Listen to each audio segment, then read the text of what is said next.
Bismillahirrahmanirrahim. Assalamualaikum warahmatullahi wabarakatuh. Alhamdulillah, alhamdulillahilladzi ja'ala ni'ma taharatan lin nufus wa nuran lil basair wa hadiyan ilal jannah. Asyhadu an la ilaha illallah wahdahu la syarika lah wa asyhadu anna Muhammadan abduhu wa rasuluhu shadiqul burhan. Allahumma sholli wa sallim ala rasulika karim Muhammad sallallahu alaihi wasallam wa ala alihi wa ashabihi wa man tabi'ahu bi ihsanin ila yaumiddin. Summa amma ba'du. Puji dan syukur senantiasa dan tidak pernah bosan-bosannya kita panjatkan kehadiran Sang Maha Pencipta Allah Subhanahu wa Ta'ala, yang mana dengan limpahan karunia-Nya, rahmat-Nya, hidayah-Nya, serta anugerah-Nya kepada kita semua, kita kembali masih diberi kesempatan, kesehatan dan usia panjang oleh Allah untuk sama-sama dan senantiasa mengabdikan diri kita di jalan-Nya dengan menjalankan segala perintah-Nya dan menjauhi semua larangan-Nya. Salawat diringi salam juga tidak pernah lupa pula kita aturkan kepada junjungan alam Nabi besar Muhammad sallallahu alaihi wasallam, di mana beliau telah bersabda dalam sebuah hadisnya, Man salaka tariqan yaltamisu fihi ilman sahalallahu lahu bihi tariqan ilal jannah. Barang siapa yang meniti sebuah jalan untuk menuntut ilmu agama Allah, maka niscaya Allah Subhanahu wa Ta'ala mudahkan baginya jalan menuju ke surganya Allah. Bapak Ibu kaum muslimin dan muslimat, jamaah salat subuh yang diberkati oleh Allah, mari pada kesempatan subuh yang penuh dengan keberkahan ini, sambil kembali kita niat iktikaf di rumah Allah, mari sama-sama kita kembali melanjutkan pengajian kita dengan kitab Al-Muqaddimah karya Imam Ibnu Khaldun rahimahullahu ta'ala. Dan insyaallah pada kesempatan subuh kali ini kembali kita akan membahas salah satu potensi kecerdasan yang digali oleh para ulama melalui sumber-sumber dari ajaran agama kita. Bapak Ibu yang dimuliakan oleh Allah, sepakatlah para ulama kita, yang namanya kecerdasan itu selama-lamanya tidak bersifat akliyah. Mungkin kalau dalam pengetahuan atau pendidikan yang Bapak Ibu terima di bangku sekolah dulu, kita cuma mengenal satu jenis kecerdasan manusia, yaitu kecerdasan akal, ya. Di dalam agama Bapak Ibu, selain diakui kecerdasan manusia itu bertumpu pada akal pikir, dan itulah yang membuat manusia berbeda dengan makhluk ciptaan Allah yang lain. Semua para ulama di dalam kitab-kitab, di dalam kajian-kajian Islam saat mendefinisikan manusia itu sepakat dengan satu definisi. Manusia itu hayawanun natiq, makhluk ataupun hewan yang bisa berpikir, yang bisa berbicara. Berbeda dengan makhluk dan hewan ciptaan Allah Subhanahu wa Ta'ala yang lain, tidak mampu berpikir serumit pikirannya manusia. Jadi makhluk Allah Subhanahu wa Ta'ala yang diberi kemampuan berolah pikir sampai hal-hal yang paling detail dan paling komprehensif, saling terkait satu dengan yang lain, sehingga dengan kemampuan daya nalar pikir ini manusia bisa menghasilkan peradaban seperti yang kita rasa sekarang. Ingin agar jarak tempuh antara satu tempat dengan tempat yang lain terasa dekat, dari yang jauh menjadi dekat. Manusia menciptakan berbagai macam kendaraan, mulai dari kendaraan darat dengan hewan yang menarik, becak, sampai lahir otomotif. Masih juga lama dibuat lagi jalan. Jalannya sudah beraspal tapi masih kelok-kelok, dibuat lagi jalan tol lurus tanpa hambatan. Masih terasa lambat itu perjalanan, buat lagi kereta cepat. Masih juga merasa lambat, buat pesawat terbang. Itulah manusia, Bapak Ibu, ya. Selalu berpikir agar dengan kemampuan berpikir ini hidupnya lebih mudah, ya. Dengan berpikir manusia mampu menghasilkan barang-barang teknologi yang dengan teknologi dan barang-barang itu bisa makin memudahkan hidup kita. Bapak Ibu yang dulu di masa mudanya tahun 80-an pasti hidupnya lebih banyak berjuang dibandingkan anak yang mudanya di tahun 2025. Untuk mandi saja bapak-bapak yang di tahun 70-80-an harus limbah air, Bapak Ibu. Anak sekarang nggak ngerti pun apa itu limbah air. Kita dulu kemana-mana jalan kaki, ada sepeda pun sudah barang mewah tahun 70-80-an. Sekarang Bapak Ibu, anak-anak sekarang tidak kenal naik sepeda kuliah. Kita kesini, kamu kuliah naik sepeda, apa ini naik kuliah? Mereka cuma tahu sepeda itu 1 minggu cari keringat, bukan untuk kerja, bukan untuk kuliah naik sepeda. Jadi sudah beda generasi dulu dan sekarang.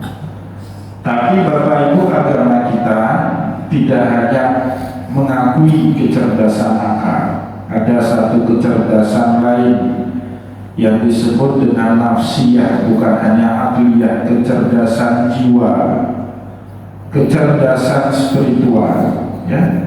Dan inilah yang dipunyai oleh para nabi, oleh para wali, para ulama sholihin, yang boleh jadi itu tidak kita miliki dalam kehidupan. Maka selanjutnya Imam Ibnu Khaldun menjelaskan kepada kita, wa idza kanatin nafsul insaniyatu tsabitatal wujud, dan jikalah jiwa manusia itu wujudnya eksis dalam kehidupan kita, ya, walaupun kalau ditanya letaknya jiwa, letaknya kecerdasan spiritual itu di mana, kita tidak bisa nunjuk. Tapi bahwa ada, Bapak Ibu, sisi spiritualisme dalam kehidupan kita, siapapun itu. Bahkan manusia paling ateis pun dia punya sisi itu, walaupun sisi itu terpendam jauh di dalam dirinya. Ini masalahnya mampu atau tidak mampu kita menggali kecerdasan yang ada di dalam diri kita itu. Nah, para ulama dengan ilmunya para nabi berusaha keras menggali kecerdasan spiritual yang ada di dalam diri. Maka disebut oleh Imam Ibnu Khaldun, wa idza kanatin nafsul insaniyatu sabitatan wujud, dan jikalah kita mengakui bahwa jiwa manusia itu sesuatu yang wujudnya eksis dalam kehidupan, tidak bisa kita sangkal lihat orang lain sedang menderita kita. Itu spiritualisme. Mau menolong orang lain itu spiritualisme. Mencari pertolongan kepada sesuatu yang tidak nampak dan terlihat dalam kehidupan melalui ibadah dan doa, itu spiritualisme, Bapak Ibu. Sabar saat menghadapi ujian hidup. Kalau akal meronta dia, Bapak Ibu, kalau kita hanya mengasah kecerdasan, akal meronta dia, tidak bisa terima. Kalau dia lagi gagal, lagi bangkrut, akal tidak bisa terima. Tapi akal cepat syur kalau dia mendapatkan nikmat, mendapatkan anugerah. Itu salah satu cara mainnya akal. Dia tidak pernah bisa menerima, kalau dalam filsafat ilmu disebut sesuatu yang bersifat oposisi biner. Itu akal tidak bisa terima. 2 tambah 2 4, akal bisa terima. Tapi kalau ada yang menyebut 2 tambah 2 6, akal tidak bisa menerimanya, Bapak Ibu, ya. Kalau kita bilang air itu mengalir dari tempat tinggi ke tempat yang rendah, akal bisa menerima pernyataan itu karena masuk akal. Tapi sebaliknya, kalau kita sebut air itu bisa juga mengalir dari tempat rendah ke tempat yang tinggi, akal menertawakan pernyataan itu. Mana mungkin? Nah itu kan ada istilah mana mungkin, gak masuk akal. Itu cara mainnya akal. Tapi spiritualisme, Bapak Ibu, tidak seperti itu. Cara mainnya spiritualisme itu tidak seperti itu. Dia bahkan bisa menerima sesuatu yang terlihat bertentangan dan kontradiktif. Benci, saya benci sekali sama dia, tapi rindu. Benci tapi rindu, gimana? Itu dua hal yang bertentangan. Benci tapi rindu, ya. Nah, itu dua hal yang bertentangan. Kalau kita pakai pertimbangan semata-mata akal, Bapak Ibu, kemana-mana kita pergi sudah makan, nah, tapi disuruh lagi makan sama tuan rumah. Biasanya bapak-bapak, ibu-ibu hari Sabtu kan undangannya banyak. Pergi ke satu tempat sudah makan kenyang, perut kita kan kecil, lambung kita itu sedikit bisa menampung makanan, sudah makan. Pergi ke tempat yang kedua, tidak sanggup lagi makan, tapi tuan rumah tetap menghidangkan makanan.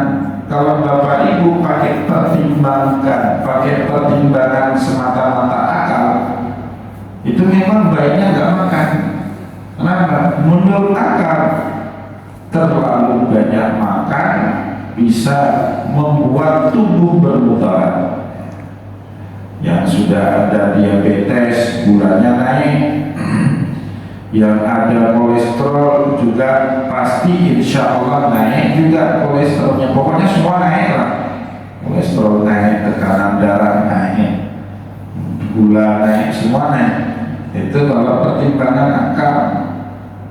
Tapi kalau pertimbangan spiritualisme, Bapak Ibu, kita pasti makan. Bahkan nanti ke rumah orang yang ketiga makan juga, ke rumah orang keempat makan juga, pasti. Kenapa? Karena tadi Bapak Ibu, dalam agama Hormat menghormati itu bagian yang diperintahkan. Tuan rumah wajib hukumnya memuliakan tamunya. Salah satu cara memuliakan tamu dengan menyuguhkan makanan dan minuman. Apalagi kalau undangannya walimah, kan nggak mungkin kan disediakan makanan dan minuman. Begitu juga sebaliknya, sebagai tamu yang baik menghargai setiap makan dan minum yang disuguhkan oleh tuan rumah. Nah, Bapak Ibu yang dimuliakan oleh Allah, orang yang pertimbangannya akal itu repot diajak bergaul, susah bergaul. Maka jangan heran kalau lihat profesor nggak ada teman. Nah, saya alhamdulillah belum jadi profesor, masih banyak teman. Kalau udah jadi profesor nanti nggak banyak lagi teman saya. Kenapa? Cerdas akal, tapi belum tentu cerdas secara spiritual. Tidak bisa terima dia kalau terjadi dalam kehidupan ini sesuatu yang bertentangan dengan akal pikirnya. Yang mampu mendamaikan itu sekali lagi Bapak Ibu bukan akal.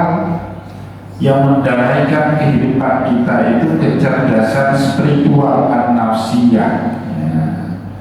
Dan kita kalau sudah akui ada idza kanat nafsul insaniyatu sabitatal wujud, jikalau sudah kita akui kecerdasan spiritual di dalam diri manusia itu sesuatu yang wujudnya eksis, ada, bukannya tiada. Fallahu ta'ala yakhussuha bima sya'a min mawahibihi, maka menjadi haknya Allah yakhussuha, memberikan itu kepada orang-orang khusus bima sya'a min mawahibihi, yang menjadi hak otoritas Allah menghibahkannya kepada siapapun yang ia kehendaki. Nah, maka Bapak Ibu, kalau kecerdasan akliyah lebih bersifat muktasab, di dalam ilmu tasawuf disebut dengan muktasab, kecerdasan yang diperoleh karena diusahakan. Kita nggak akan cerdas kalau tidak belajar. Walaupun lahir bawa bakat pintar, tapi otak ini Bapak Ibu kalau nggak diasah selama kelamaan kayak mesin di otak itu Bapak Ibu. Kalau nggak pernah dipakai, coba Bapak Ibu beli mobil, taruh di situ. Walaupun mobil baru 1 bulan nggak dipakai mobil baru, baterainya suak sendiri. Nggak pernah dipakai, nggak pernah dipanasi, rusak sendiri mesin. Akal manusia juga sama seperti mesin. Jadi dulu haji, waktu saya haji 2022 Bapak Ibu, kita sudah tunggu di ruang boarding, tunggu pesawat, lihat kan kalau di Bandara Jeddah itu boardingnya kaca, itu bisa lihat pesawat. Ini mana Garuda yang bawa kita pulang? Kok ada pesawat Garudanya? Beberapa saat kemudian turun Garuda, turun dari langit Pak Garuda. Karena saya petugas haji kan kenal itu sama petugas Garuda di situ, saya tanya, Pak, izin tanya, Garudanya dari mana tadi baru turun? Dari Indonesia Pak. Baru datang dari Indonesia? Iya. Sekarang terbang lagi balik ke Indonesia? Iya Pak. Apa dia nggak capek? Logika manusia. Kalau kita kan capek lah pulang pergi bolak-balik. Justru ternyata mesin pesawat itu makin bagus. Kalau terus dioperasional, ada jamnya, memang ada jamnya. Dalam batas itu masih bagus itu dioperasionalkan. Justru kalau dimatikan misalnya, istirahat dulu lah di jeda 1 jam, dimatikan mesin pesawat, justru jadi rusak itu.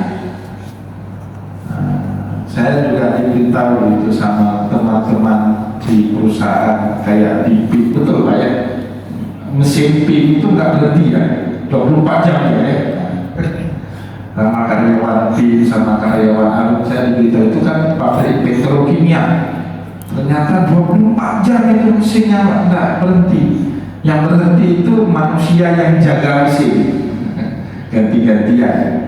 Nah, otak manusia seperti itu, terus diasah, dia makin berfungsi. Maka orang yang terus belajar, terus mau membaca, itu nggak pikun, Bapak. Nah, nggak pikun, nggak akan pikun walaupun sudah menua, sudah sepuh, tapi dia nggak akan pikun. Nah, itulah karakteristik otak kita itu, ya. Nah, maka disebut dengan ilmu muktasab. Sedangkan spiritualisme, Bapak Ibu, dia ilmu mawahib, ya, atau juga disebut dengan ilmu laduni yang diberi sama Allah, bukan semata-mata diperjuangkan. Sekuat apapun kita berusaha untuk dapat ilmu itu, tapi kalau Allah Subhanahu wa Ta'ala tidak memberinya, kita tidak dapat. Maka kata Imam Ibnu Khaldun, "Fallahu ta'ala yakhussuha bima sya'a min mawahibihi." Allah Subhanahu wa Ta'ala mengkhususkan kepada siapapun yang dia kehendaki untuk dia beri ilmu jiwa atau ilmu spiritualisme itu, ya. Maka kita diajarkan dalam Al-Quran sebuah doa, kan? Rabbana la tuzigh qulubana ba'da idh hadaitana wa hab lana min ladunka rahmah innaka antal wahhab. Rabbana la tuzigh qulubana. Ya Allah, jangan Engkau ubah lagi ketetapan hati kami. Ba'da idh hadaitana, setelah Engkau beri kami petunjuk. Wa hab lana, dan anugerahkanlah kepada kami, timpakanlah kepada kami min ladunka rahmah, ilmu laduni sebagai bentuk rahmatmu kepada kami dalam kehidupan. Innaka antal wahhab, sesungguhnya Engkau maha pemberi. Itu kan jadi doa, Bapak Ibu, akhirnya ya, yang selalu kita minta. Dan takaran spiritualisme satu orang berbeda dengan orang yang lain. Sama kayak cerita kita pada pertemuan yang lalu. Kenapa para sahabat ini, Bapak Ibu, spiritualismenya tidak menyala setelah kewafatannya Rasulullah. Begitu Rasulullah wafat, muncul para sahabat. Tapi di masa hidupnya para sahabat, satu-satunya yang muncul itu ya Nabi Muhammad. Nah, itu spiritualisme sudah seperti itu. Gitu juga akal sebenarnya. Kita yang merasa pintar, Bapak Ibu, tiba-tiba terbengong-bengong ketika ketemu dengan orang yang jauh kepintarannya di atas kita, terbengong-bengong kita. Malita bawahnya, kan gitu. Nah, begitu juga spiritualisme. Wa haula'il qaumu lam tuhdam nufusahum natiqah. Mereka, Bapak Ibu, yang telah Allah Subhanahu wa Ta'ala anugerahkan dengan ilmu laduni ini, lam tuhdam, tidak akan sirna dan hilang nufusahum an-natiqah, dari dalam jiwanya yang natik, yang berpikir, jiwanya yang berpikir, ya, jiwanya yang berbicara. Itu kan salah satu ciri ulul albab dalam Al-Quran, Bapak Ibu. Jiwanya terus berdialog dengan sendiri, kayak orang gila, kan? Orang gila itu kan tawa sendiri, nangis sendiri, ngomong sendiri. Itu kan ciri-ciri orang gila, Bapak Ibu. Tapi ciri-ciri yang sama, kata Allah, dimiliki oleh ulul albab. Coba baca Al-Quran, ulul albab itu ngomong sendiri. Inna fi khalqis samawati wal ardi wa ikhtilafil laili wan nahari la ayatin li ulil albab. Pada penciptaan langit dan bumi, bergantinya siang dan malam, ada tanda-tanda kekuasaan Allah bagi ulul albab alladzina yadhkuruna Allaha qiyaman wa qu'udan, yang mulut, jiwa, pikirannya terus komat-kamit mengingat Allah. Alladzina yadhkuruna Allaha qiyaman. Dalam agama ini Bapak Ibu, satu-satunya yang harus terus diingat-ingat itu Allah, bukan duit. Duit itu diusahakan, dicari. Memang itu kan bahwa tadi fima ataqallahu daral akhirata wa la tansa nasibaka minad dunya, disuruh cari. Tapi jangan pikir. Kalau duit dipikir stres bawaannya. Coba Bapak Ibu habis susahnya di Bandung stres. Tapi kalau usaha, tapi yang diingat bukan duit, yang diingat itu Allah. Itu insya Allah duit dapat, hati tenang. Nah gitu Bapak Ibu. Nah, pekerjaan itu juga dikerjakan, bukan dipikirkan. Orang sekarang mikir kerjaan Bapak Ibu. Dia sudah ada kerjaan, masih mikir lagi. Jangan mikir kerjaan itu, dikerjakan saja. Terus ingat Allah. Itu insya Allah pekerjaan yang lain akan nyusul datang. Hari ini baru eselon 3, besok insya Allah kalau pekerjaan ini dikerjakan dengan baik dapat eselon 2. Moga-moga sebelum mati dapat eselon 1. Tapi tidak usah dipikirkan. Yang dipikirkan itu Allah, gitu Bapak Ibu. Itu tenang batin kita. Masalahnya manusia, kerjaan dikerjakan dan juga dipikirkan. Itu capek, itu lelah batin kita itu Bapak Ibu. Ya. Nah jadi kata Imam Ibnu Khaldun, mereka yang sudah mendapatkan anugerah dari Allah dengan ilmu laduni ini, lam tu'dam nufusuhum an-natiqah, tidak hilang dan sirna jiwa yang terus berdialog di dalam dirinya, yang mengingat, menyebut nama Allah, introspeksi diri, terus ingin memperbaiki diri. Buktinya ulul albab yang Allah ceritakan dalam Al-Quran, alladzina yadhkuruna Allaha qiyaman wa qu'udan wa 'ala junubihim wa yatafakkaruna fi khalqis samawati wal ard. Setelah dia ingat Allah baik sambil berdiri, duduk, berbaring, memikirkan kejadian yang terjadi di alam semesta, peristiwa dalam kehidupan sehari-hari, akhirnya dia berkata apa? Rabbana ma khalaqta hadza batilan subhanak wa qina adzabannar. Ngomong sendiri, ya Allah, Engkau ciptakan ini ternyata sia-sia, permainan semua. Sesuatu yang dianggap serius hari ini boleh jadi kita tertawakan bersama suatu hari kelak. Punya cucu dan punya cici masih dendam, itu namanya spiritualisme. Nah, tapi ini Bapak Ibu paham ini udah punya spiritualisme, itu namanya spiritualisme. Ya, berdamai dia, mampu damai jiwanya itu. Nah, maka orang yang jiwanya damai itu sehat biasanya. Karena yang membuat sehat itu sebenarnya bukan semata-mata pola makan, tapi lebih kepada jiwa yang tenang dan damai. Ya betul Pak Pur, ini orang kesehatan, lebih tahu. Nah, coba lihat orang sakit, kalau sakit Pak jiwanya damai tetap sehat. Dulu Palestina itu kan pemimpinnya sebelum Rantisi, sebelum Ismail Haniyah, ya. Itu dulu sekali ada namanya Syekh Yasin nama dia. Syekh Yasin itu cacat, secara fisiknya cacat. Dia naik kursi roda, kan? Bukan bahkan stroke. Nggak bisa gerak, stroke, tapi mampu memimpin satu pergerakan melawan Zionis Israel. Nah, maka kata orang yang mensana insat apa itu? Nah, itulah. Sengaja ngetes bapak-bapak ini masih ingat apa enggak.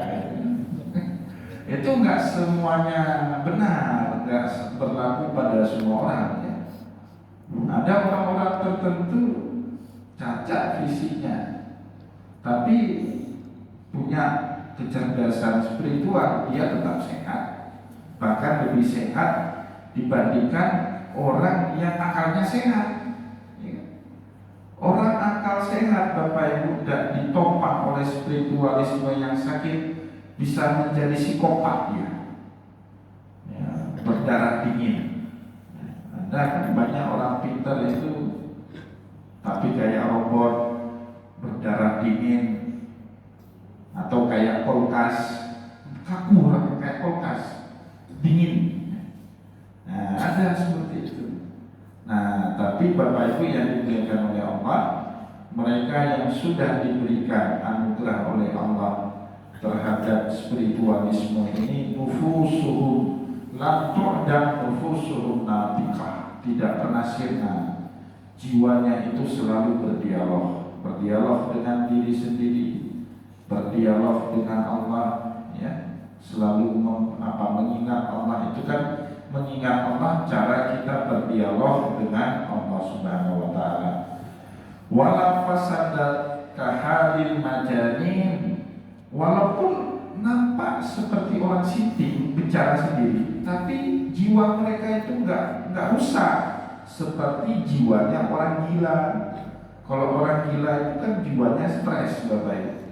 Jiwanya enggak sehat. Nah, akal pikirannya rusak, jiwa, maka kan yang menyebabkan orang gila itu kan tekanan jiwa, atau karena konsumsi narkotika dan barang terlarang rusak otak rusak, bisa jadi gila. Tekanan yang terlalu berat pada jiwa yang dia tidak mampu menampungnya juga bisa menyebabkan dia gila. Orang marah-marah itu Bapak Ibu sebenarnya gejala awal sakit jiwa. Ya kan terganggu itu kejiwaannya, marah. Ya, maka saya kalau sudah rapat dimanapun ya, Bapak saya waktu tugas di kampus, apa waktu tugas di Baitul Mal, kalau sudah mulai panas itu rapat, apa kalian ribut-ribut kayak di kantor ini 100 tahun 4 tahun lagi sudah selesai di kantor ini, apa yang harus kita marah-marah kan? Nah, jadi kadang-kadang orang mempertahankan pendapatnya sampai nyawa pun dikorbankan. Itu kan sakit jiwa namanya Bapak Ibu. Padahal di kantor itu cuma 5 tahun, setelah itu selesai, gaji pun nggak banyak kan? Kecuali gajinya 300 juta, itu bolehlah nyawa kita korbankan. Ini UMR gaji nyawa kan sakit jiwa namanya itu. Nah, kemarin itu ada rapat panas rapatnya kan? Saya gituin akhirnya ketawa balik. Iya, bukan harus dipertahankan mati-matian ya gitu. Ya, karena semua pendapat itu aslinya baik. Ya. Cuma kadang karena ibunya kita menganggap pendapat kita lebih baik, itu aja masalahnya. Ya, dijalankan pun pendapat teman kita itu, kantor masih baik-baik juga Pak, kan program. Wah ini baik, artinya ada program di kantor itu, ada kegiatan. Cuma karena kita punya ego, menurut kita pendapat kita lebih baik dari itu, saling mempertahankan pendapat. Ya, jadi orang yang suka marah-marah itu Pak terganggu jiwanya sebenarnya. Ya, dan dalam ilmu psikologi modern Bapak Ibu diakui, energi kita paling banyak habis kapan? Waktu kita marah. Banyak sekali itu habis energi. Maka Bapak Ibu jangan investasikan energi yang sangat berharga dalam diri kepada sesuatu yang membuat kita rugi. Jangan. Bapak Ibu punya duit, mau nggak taruh ke produk investasi yang buat kita rugi? Nggak mau Pak. Misalnya kita punya duit 1 miliar, taruh di satu deposito bank misalnya, persennya cuma setahun dapat 4%. Kemudian datang bank kedua nawarin kepada kita deposito juga, tapi bagi untungnya 10%. Milih mana? Sakit jiwa kalau Bapak Ibu taruh ke 4%, ya kan? Yang sehat itu kita taruh ke 10%. Itu juga energi dalam diri kita kan terbatas, Bapak Ibu. Dibatasi oleh waktu, dibatasi oleh usia, dibatasi oleh tempat. Sudah dibatasi, punya batas, marah-marah lagi. Habislah energi itu. Rugi, sama seperti ruginya orang investasi bodong, buang-buang duit. Bapak Ibu marah-marah, buang-buang energi. Maka jangan heran orang yang suka marah-marah biasanya mukanya lebih tua daripada usianya. Itu. Nah, maka kata Imam Ibnu Khaldun, wala fasadat kahadil majanin. Meskipun mereka ngomong sendiri, ya Pak, kayak kelihatan dari tampilan luarnya seperti orang gila. Ini pembahasan kita berkaitan dengan pembahasan yang lalu, ya. Ada kan kelompok sufi itu yang kelihatannya, kalau bahasa ini, qaumun bahalilun maktuhun asbahu bil majanin. Orang yang kelihatannya bodoh, lugu, tolol, mirip orang gila. Mirip tapi bukan orang gila, ya.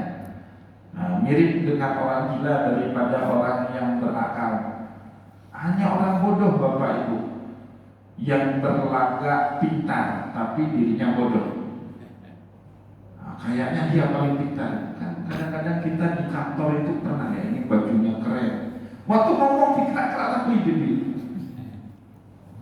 Kalau bisa cuy, najis, tampilan aja mewah. Kan kalau bisa, tapi kan nggak boleh, ya kan? Tapi bagus, tampilan kayak orang bodoh, ya. Tapi waktu kita disuruh ngomong, belum, orang terkagum-kagum. Nah, inilah kaum sufi, Bapak Ibu. Tampilannya biasa aja. Nggak di situ dia mainnya di jiwa. Ya, Bapak Ibu kaum muslimin dan muslimat yang dimuliakan oleh Allah. Nah, setelah ngaji ini urusannya terserah kita. Kita mau di frekuensi rendah. Kalau frekuensi rendah itu mainnya di situ. Supaya dihormati harus pakai jam 10 juta rupiah. Heran juga, saya ada ternyata jam 10 juta itu. Saya ada teman, Pak, punya jam harganya 10 juta ke atas. Saya tanya apa sih bedanya? Kebetulan saya nggak suka pakai jam. Nah, ada teman saya satu lagi pakai jam, harganya ratusan ribu. Ini tenaga kontrak. Teman saya satu lagi kontraktor, jamnya 10 juta. Ini tenaga kontrak, Pak. Jamnya WMR, jamnya di bawah WMR lah, ratusan ribu. Ini apa bedanya jam ini? Kan sama-sama ngitung waktu jam itu kan, mesti tahu. Ya, teman saya yang kontraktor ini jawab gini, oh beda lah, ini jam ini tahan di kedalaman air sampai 100 meter di bawah air pun tahan. Saya tanya, memang kamu pernah nyelam? Tahu saya dia berenang pun nggak bisa, Bapak. Waktu dulu di pesantren pergi ke laut, sering saya tolong dia mau tenggelam, saya tolong. Berenang pun nggak bisa, tapi beli jam yang tahan 100 meter. Buat apa? Kan nggak ada guna. Kalau bisa pun nyelam, katakanlah dia pintar berenang, bisa nyelam. Ada orang yang nyelam 100 meter ke bawah, dia dulu yang mati. Jamnya hidup, dia yang mati. Itu tolol namanya. Tapi nggak boleh bilang, kalau bilang takut dosa. Nah, itulah ketololan manusia. Di situ mainnya, Pak, di frekuensi rendah. Kita yang belajar tasawuf atau yang belajar peradaban itu, ya, mainnya harus di frekuensi atas, nggak boleh lagi di frekuensi rendah. Jadi kalau Bapak Ibu masih mainnya di jam mewah, baju branded, mobil Alphard, itu frekuensi rendah semua. Mainnya jangan di situ lagi. mainnya di frekuensi yang lain, walaupun dianggap aneh sama anak-anak yang hidupnya hedon kan dia agak lain itu bapak itu. Dia bos tapi bajunya robek-robek kan agak lain ya enggak. Tapi karena kita nggak mainnya di frekuensi itu kan, kita nggak di situ lagi. Ya, kita sudah di frekuensi yang berbeda. Itulah yang dicontohkan dalam kehidupan sehari-hari oleh Nabi Muhammad SAW. Beliau nyaman sekali dengan kesederhanaan, ditawari macam-macam kan bisa Nabi ambil. Tapi frekuensi Nabi tidak lagi di situ. Ya, insya Allah pada pertemuan yang akan datang kita akan lanjut kembali pengajian kita ini. Semoga bermanfaat apa yang sudah kita sampaikan pada kesempatan subuh ini. Saya mohon maaf jika ada yang tidak berkenan. Wallahu muwaffiq ila aqwamit thariq wa nasrul minallah fatul karim. Wassalamualaikum warahmatullahi wabarakatuh.